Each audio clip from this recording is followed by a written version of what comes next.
La grâce et la paix nous sont données de la part de Dieu notre Père et de Jésus-Christ notre Sauveur. Amen. L'Évangile ne nous appelle pas à négliger notre travail quotidien, il nous dit simplement qu'il y a un temps pour tout. Un temps pour s'agiter et un temps pour s'arrêter. Un temps pour s'inquiéter et un temps pour s'apaiser. Un temps pour travailler et un temps pour écouter. Ce matin, nous voulons déposer notre agitation, nos inquiétudes et notre labeur et prendre le temps de la halte, de la paix et de l'écoute. Que le Seigneur nous fasse la grâce de nous asseoir tranquillement, de rester en sa présence et de nous mettre à l'écoute de la parole de Jésus-Christ. Soyez les bienvenus pour ce temps que vous avez choisi et accepté de prendre pour passer ce moment en la présence de Dieu et en communion les uns avec les autres, ici et dans le monde. Ce temps est d'autant plus important qu'il correspond dans l'année de l'Église à un moment charnière dans l'histoire de Jésus. En route vers la croix, c'est le thème de ce dimanche.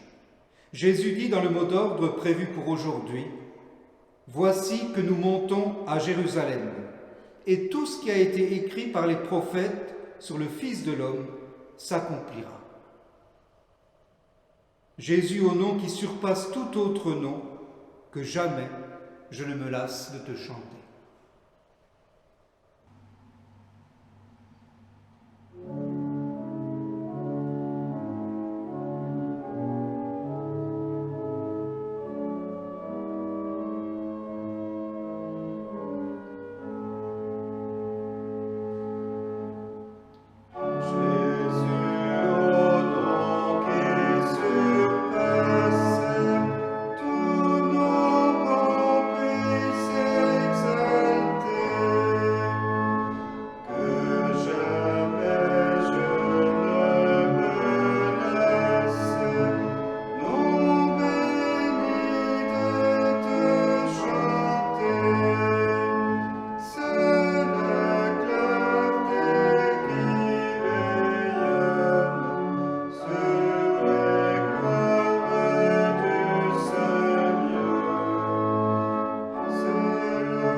Abrite-moi en toi, Seigneur, et je ne serai jamais déçu. Je me verrai beau dans tes yeux, tu me rendras ma dignité d'homme. Écoute-moi, je t'en prie, je n'en peux plus d'attendre. Sois ma citadelle, sauve-moi.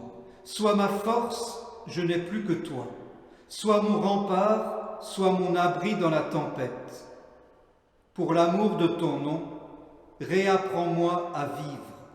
Arrache-moi à ces pièges, c'est toi mon oasis. Entre tes mains, je remets ma vie, en ta tendresse, j'abandonne mon souffle. C'est toi ma délivrance, ô Dieu fidèle. Comment me laisserais-tu en proie aux vanités? Pour m'abandonner à toi, j'ai lâché prise.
Assurés de l'amour de Dieu en Jésus-Christ, nous prions.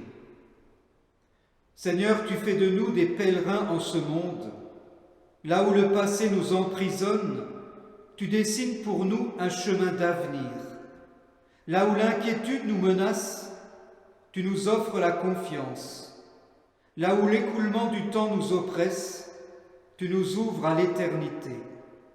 Pardonne-nous quand le découragement nous gagne et préserve en nous la foi.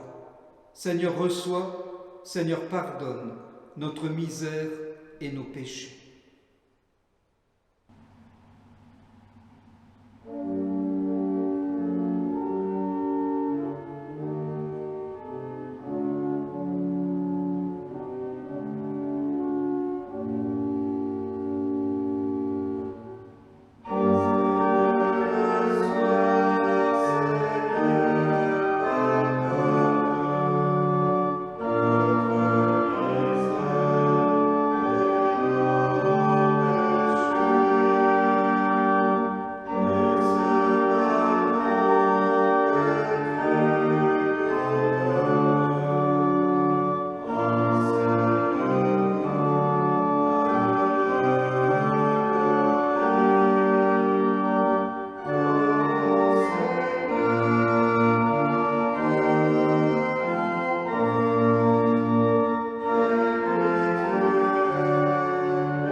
Ton amour est ma raison de vivre, reconnaît le psalmiste, ma raison de chanter et de danser dans la lumière. Tu as vu, tu as connu ce qui me déchire. Tu ne m'as pas laissé seul avec ce tourment qui me dépasse. Tu as dégagé l'entrave qui m'empêchait d'avancer. Alors, je me greffe en toi. Toi, ma source, toi, mon Seigneur et mon Dieu. Mon avenir est entre tes mains. C'est toi, ma délivrance.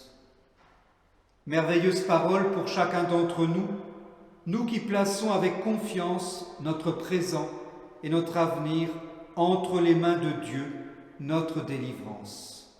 Le don suprême que sa main sème, c'est le pardon, c'est notre paix.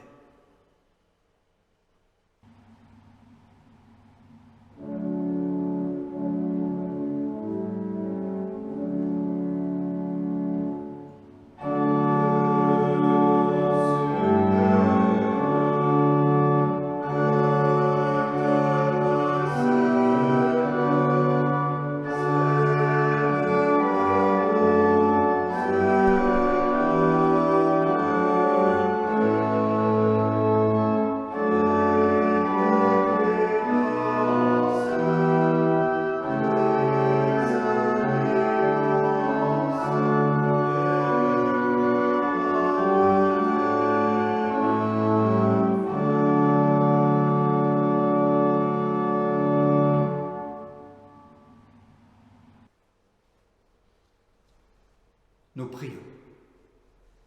Seigneur notre Dieu, nous recherchons ton amour et ta gloire. Donne-nous de les reconnaître dans les souffrances et la mort du Christ sur la croix. Rends-nous capables de l'adorer, de l'écouter et de le suivre, afin que nos vies rendent gloire à ton saint nom. Nous t'en prions, par Jésus-Christ, ton Fils unique, notre Sauveur. Amen. Le texte de l'Évangile de ce jour est le texte que je lirai tout à l'heure au moment de la prédication.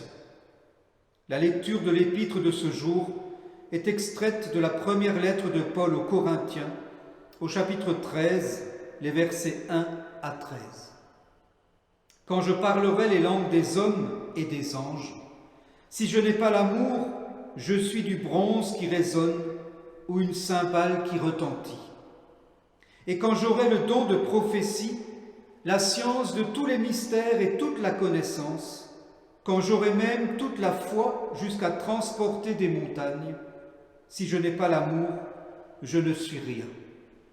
Et quand je distribuerai tous mes biens pour la nourriture des pauvres, quand je livrerai même mon corps pour être brûlé, si je n'ai pas l'amour, cela ne me sert de rien. L'amour est patient, l'amour est serviable, il n'est pas envieux.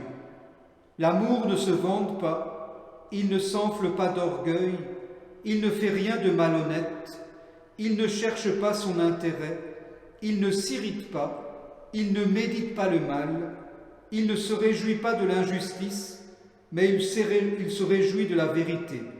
Il pardonne tout, il croit tout, il espère tout, il supporte tout. L'amour ne succombe jamais. Que ce soit les prophéties, elles seront abolies. Les langues, elles cesseront. La connaissance, elle sera abolie. Car c'est partiellement que nous connaissons, c'est partiellement que nous prophétisons. Mais quand ce qui est parfait sera venu, ce qui est partiel sera aboli. Lorsque j'étais enfant, je parlais comme un enfant, je pensais comme un enfant, je raisonnais comme un enfant. Lorsque je suis devenu homme, j'ai aboli ce qui était de l'enfant. Aujourd'hui, nous voyons au moyen d'un miroir d'une manière confuse, mais alors nous verrons face à face. Aujourd'hui, je connais partiellement, mais alors je connaîtrai comme j'ai été connu. Maintenant donc, ces trois choses demeurent, la foi, l'espérance, l'amour, mais la plus grande, c'est l'amour.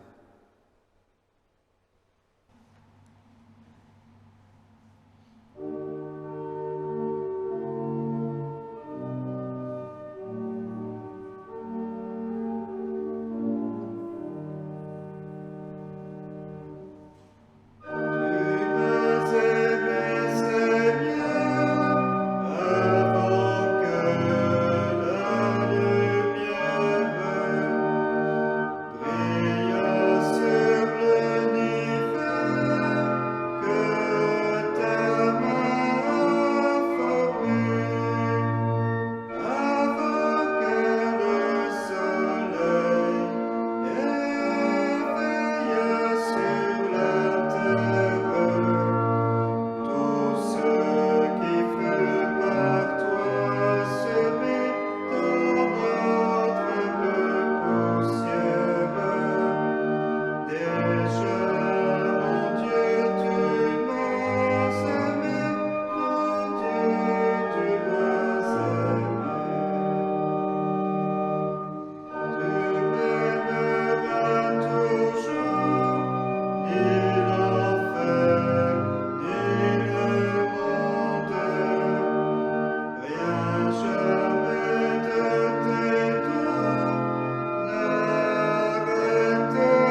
Seigneur, tu nous parles.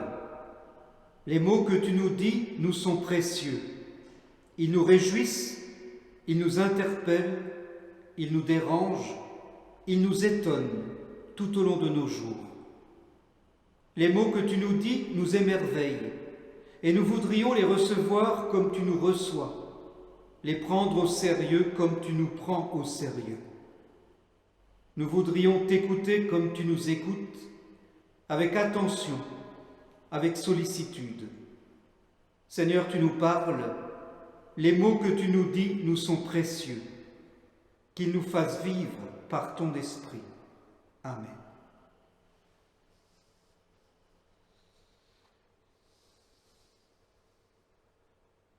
À peine Gaston entre-t-il dans le cabinet du médecin qu'il commence à halter. Faut dire que Gaston est ce qu'on appelle un hypocondriaque. Il a une peur panique de la maladie. « J'ai le foie qui va pas, c'est sûr. »« C'est ridicule, dit le médecin. Vous n'auriez aucun moyen de le savoir. Une maladie du foie n'entraîne aucune forme d'inconfort. »« Exactement, dit Gaston. Voilà précisément mes symptômes. » Aucune forme d'inconfort. Est-ce là le symptôme d'une foi qui ne va pas? La souffrance est-elle inhérente à la foi? La suivance du Christ conduit-elle inéluctablement à la croix? Faut-il n'avoir pour horizon qu'un Golgotha de peine, de tourments, de larmes?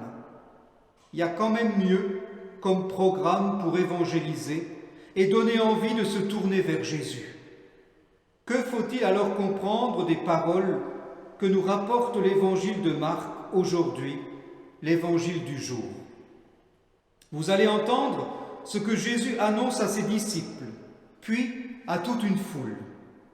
Ayons à l'esprit que l'écriture de cet évangile se situe à une période très difficile pour les premiers chrétiens, secoués par la persécution de Néron. Ce n'est évidemment pas que Marc invente ce qu'il relate, mais forcément, sa manière de rendre témoignage du vécu et des paroles de Jésus, témoignage véridique, cette manière de rendre témoignage est influencée par l'environnement qui est le sien et celui de ses sœurs et frères dans la foi. Voilà les paroles de Jésus qu'il rapporte à ces chrétiens pour le moins perturbés dans leur foi. Je vous lis de l'évangile de Marc au chapitre 8. Jésus commença à apprendre aux disciples qu'il fallait que le Fils de l'homme souffre beaucoup, qu'il soit rejeté par les anciens, par les principaux sacrificateurs et par les scribes, qu'il soit mis à mort et qu'il ressuscite 3 jours après. Il disait ces paroles ouvertement, et Pierre le prit à part et se mit à lui faire des reproches.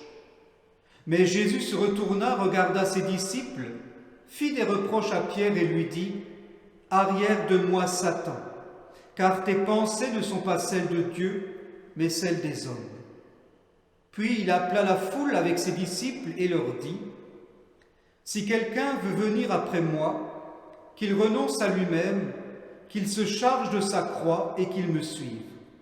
Quiconque en effet voudra sauver sa vie la perdra, mais quiconque perdra sa vie à cause de moi et de l'Évangile la sauvera.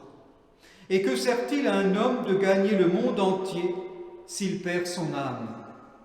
Que donnerait un homme en échange de son âme?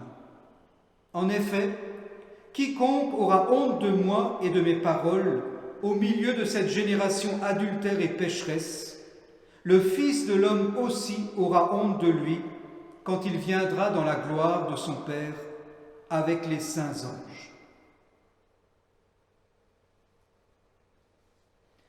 Le pasteur demande « Alors, en un mot, comment vous sentez-vous » ?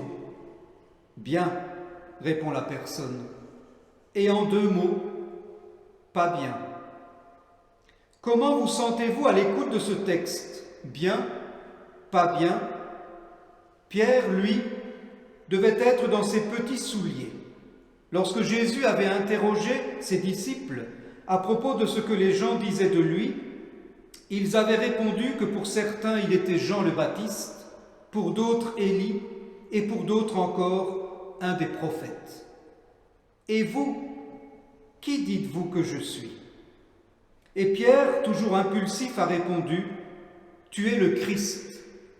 Merveilleuse confession de foi, à manier avec prudence, semble-t-il, puisque Jésus demande le silence, voire le secret à ses amis sur ce titre et d'autres qui lui sont associés. Peut-être parce que ces titres jettent l'ambiguïté sur sa mission, une mission qu'il révèle à ses amis sans fioriture, ouvertement. Voilà que celui que Pierre confesse comme le Christ annonce qu'il faut qu'il souffre beaucoup, qu'il soit rejeté et mis à mort. Drôle de Christ, drôle de Messie, drôle d'envoyé de Dieu. Pour Pierre, et sans doute pour les autres aussi, Pierre qui exprime sa désapprobation en prenant Jésus à part. Il est tellement difficile d'accepter la souffrance d'une personne qu'on aime et sa mort annoncée. Alors il vaut mieux taire et faire taire même ce qui semble inévitable, la chronique d'une mort annoncée. Quand j'ai lu ce texte, je me suis souvenu d'un conseiller presbytéral il y a une quinzaine d'années et de ses réactions en entendant certains propos. Exemple, si quelqu'un lui disait, pour une raison ou une autre, « Moi, je n'atteindrai pas les 50 ans », il le reprenait sévèrement en lui intimant « Retire ça tout de suite », comme si la parole pouvait initier l'événement. Surtout, ne pas tenter le diable. Cela dit, Jésus n'utilisera pas le terme de Christ pour se désigner, mais celui de Fils de l'homme.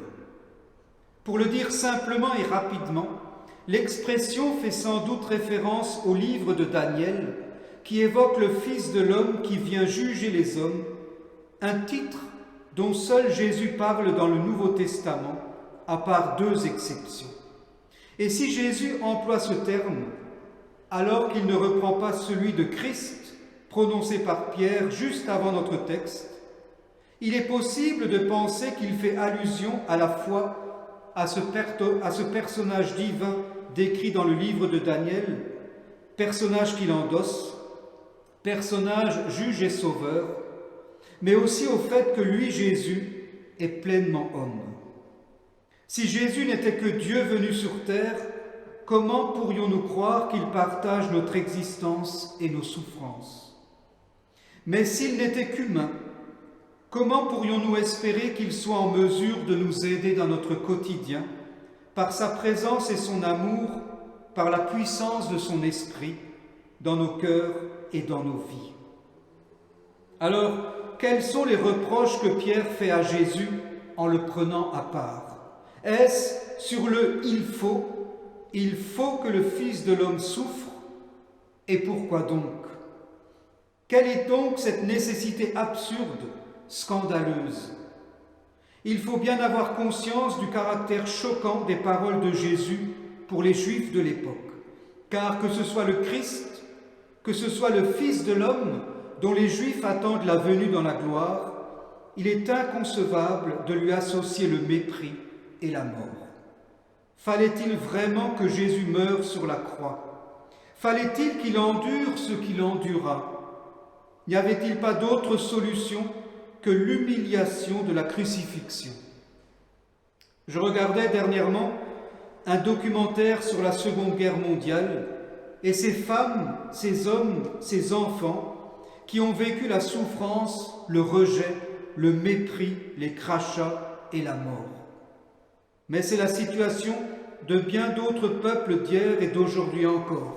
Et je me suis dit, en regardant ces images parfois insoutenables, que si le Christ a vécu le rejet, le mépris, la torture, la mort infâme dans la solitude, c'est pour dire la souffrance de Dieu devant la souffrance des hommes. Alors oui, il le fallait. Il fallait que Jésus passe par ces épreuves pour dire au monde et à nous tous que sur la croix, il porte la misère du monde. Il porte notre propre misère. Il le fallait parce que refuser les souffrances de Jésus, c'est aussi refuser sa résurrection. Un ado avait écrit dans sa copie « Pilate a condamné Jésus à la résurrection ». Refuser les souffrances de Jésus, c'est refuser sa résurrection. C'est se priver du tombeau ouvert, de l'absence qui se fait présence, de la lumière qui chasse l'obscurité, de l'espérance qui prend enfin corps dans l'histoire humaine, notre propre histoire. Alors oui, arrière de moi Satan, car tes pensées ne sont pas celles de Dieu, mais celles des hommes. Sévère réprimande publique de Jésus à l'égard de Pierre, à la mesure de la tentation pour Jésus qui est celle de revêtir pleinement sa condition divine. Rappelez-vous de cet épisode dans le désert où le diable propose à Jésus de se jeter du haut du temple, arguant du fait que des anges ne le laisseront pas tomber. Rappelons-nous aussi du texte du semeur de dimanche dernier. La parole de Dieu tombe sur différents terrains et notamment sur le bord du chemin. Elle ne résistera pas parce qu'elle sera piétinée, parce que les oiseaux viendront manger la semence, image pour Jésus de l'action de Satan qui empêche la parole de s'enraciner en chacun, Satan qui piétine la parole. Alors Pierre, en tentant de raisonner Jésus, détourne la parole de son sens, de sa force, de sa puissance de vie. En tentant de faire taire Jésus, c'est la parole même que Pierre tente de faire taire, tant elle est absurde et inacceptable à ses yeux. Sartre écrit « Quand Dieu se tait, on peut lui faire dire ce que l'on veut. Arrière de moi, Satan, car tes pensées ne sont pas celles de Dieu, mais celles des hommes. Arrière de moi, autrement dit, ce n'est pas moi qui dois te suivre, Pierre, c'est toi qui dois me suivre. Reste à la place qui est la tienne. » Et cette exhortation de Jésus s'adresse alors non seulement aux disciples, mais aussi à toute la foule. Si quelqu'un veut venir après moi, qu'il renonce à lui-même, qu'il se charge de sa croix et qu'il me suive. Et si Pierre, dans sa tentative de raisonner Jésus, avait tenté d'éviter que Jésus aille jusqu'au bout de sa logique, si je puis l'appeler ainsi, à savoir que si Jésus devait traverser tout ce qu'il décrit, la souffrance, le rejet, la mort, il en irait de même aussi pour celles et ceux qui avaient placé leur confiance en lui et qui s'étaient mis à le suivre. Il n'est pas anodin que Jésus rappelle qu'il n'y a aucune obligation à le suivre. Si quelqu'un veut venir après moi, c'est un choix proposé aux femmes, aux hommes, aux jeunes comme aux plus âgés, aux forts comme aux faibles, aux engagés comme aux autres. Le libre choix de mettre leur pas dans ses pas. Au temps de l'Église naissante, c'était un choix lourd de conséquences, et je l'ai rappelé en introduction avec la mention de l'empereur romain Néron et son règne de terreur. Pour preuve, Rome est incendiée en 64, et pour faire taire les rumeurs qu'il accusait d'avoir lui-même commandité l'incendie, Néron fait arrêter des centaines de chrétiens qui sont alors torturés, exécutés et certains brûlés vifs. Quiconque voudra sauver sa vie la perdra, mais quiconque perdra sa vie à cause de moi et de l'Évangile la sauvera, dit Jésus. Des paroles qui prennent tout leur sens et leur poids de douleur, de souffrance pour ces chrétiens des premiers temps de l'Église. Mais qu'en est-il pour nous aujourd'hui? À quel renoncement nous appelle le Christ? Quelle est cette croix dont nous devons nous charger? Comment être digne des exigences de Jésus, alors qu'en examinant nos vies, nous sommes bien loin d'être toujours des suiveurs du Christ enthousiastes, fidèles et même crédibles. La maîtresse de l'école maternelle explique patiemment aux enfants que tout le monde sur cette terre doit travailler. Vraiment tout le monde? Demande le petit Toto. Enfin, presque tout le monde, répond la maîtresse. Alors, dit Toto, quand je serai grand, moi, je serai presque.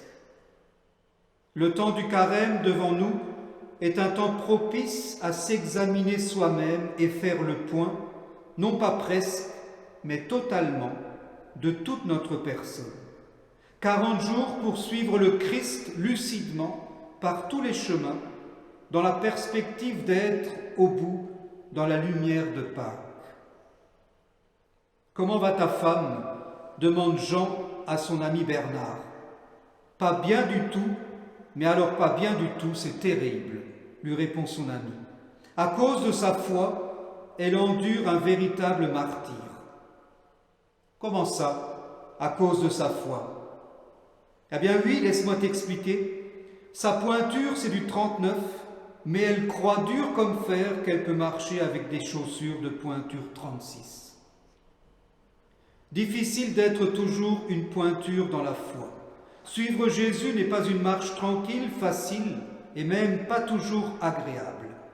Cela dit, j'aime à me rappeler que le même Pierre qui a repris sévèrement Jésus, Pierre que Jésus a sévèrement repris, Pierre qui a eu honte de Jésus et de ses paroles, Pierre qui a renié Jésus, ce même Pierre est devenu le berger de l'Église, et pour le coup, une belle pointure. Le pasteur demande, « Alors, en un mot, comment vous sentez-vous » ? « Mieux, répond la personne, et en 2 mots, bien mieux. Amen.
Nous prions. Seigneur notre Dieu, c'est ta présence que nous te demandons, non seulement pour cet instant de prière, mais pour toute notre vie. Nous avons besoin de sentir que tu es là, que tu nous accompagnes, que nous ne sommes pas seuls, abandonnés à nous-mêmes. Donne-nous de porter dans nos cœurs ta lumière et ta chaleur. Aide-nous à orienter notre vie selon ta volonté. Emplis-nous de foi, d'espérance et d'amour pour que nous marchions joyeusement sur nos chemins. Fais renaître sans cesse en nous le désir de te servir. Donne-nous les forces nécessaires pour notre tâche quotidienne. Dans les difficultés et les épreuves de la vie, apporte-nous ton réconfort. Ce n'est pas seulement auprès de nous, mais auprès de tous les hommes et les femmes que nous te demandons d'être présents. Ainsi, nous te nommons dans le secret de nos cœurs celles et ceux qui nous ont demandé la prière, mais aussi tous les autres, au près et au loin, dans nos villages et dans le monde.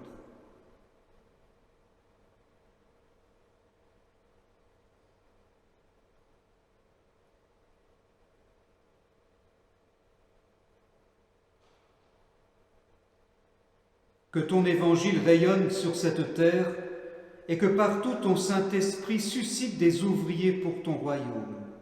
Nous t'en prions par Jésus le Christ, notre Seigneur, qui nous a appris à te prier. Notre Père qui es aux cieux, que ton nom soit sanctifié, que ton règne vienne, que ta volonté soit faite sur la terre comme au ciel. Donne-nous aujourd'hui notre pain de ce jour.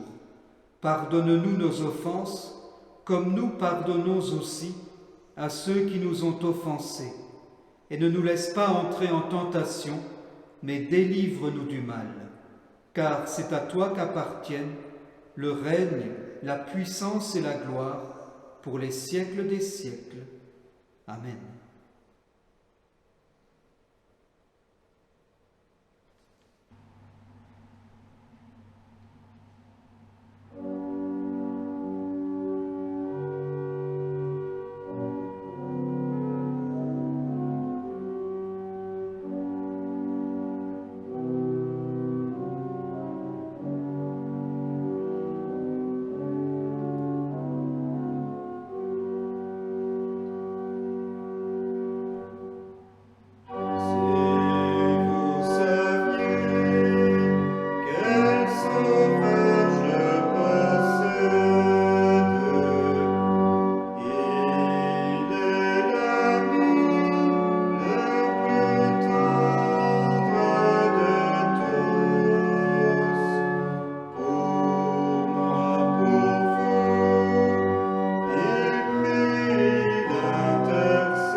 Recevez la bénédiction de notre Dieu. Le Seigneur de la paix vous donne lui-même la paix, en tout temps, de toute manière. Le Seigneur est avec vous tous, maintenant et tous les jours de votre vie. Amen. Je vous donne rendez-vous pour le prochain culte sur notre chaîne dimanche prochain et je vous souhaite un très bon dimanche.